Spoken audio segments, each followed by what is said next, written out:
The outcalled is a house that shall be built. Psalm 127 from verse 1. A song of ascents, Solomonic. If Yahweh himself is not building a house, its builders toil futilely in it.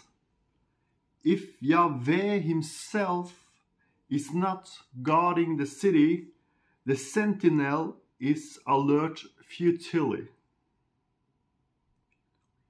Futile is it for you to rise up early and stay up late, eating the bread of grievous labor, yet so is he giving to his beloved in their sleep.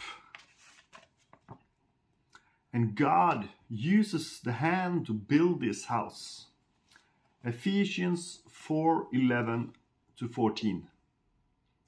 And indeed, he gave some to be apostles, and some prophets, and some evangelists, and some shepherds and teachers, with a view to the perfecting of the saints, for the work of the ministry, for the building up of the body of Christ, until we all may come to the unity of the faith and of the full knowledge of the Son of God, to a full-grown man, to the measure of the stature of the fullness of Christ, so that we may no longer be infants, being blown and carried about by every wind of doctrine in the sleight of men, in craftiness to the deceit of error.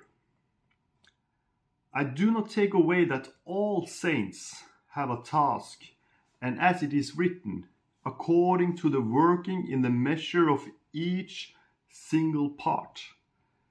But it is the hand, apostle, prophets, teachers, evangelists, and shepherds who has the main task, or to use other words, they are responsible for each part to make their task.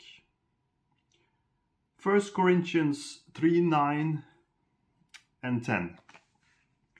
For God's fellow workers are we, God's farm, God's building are you.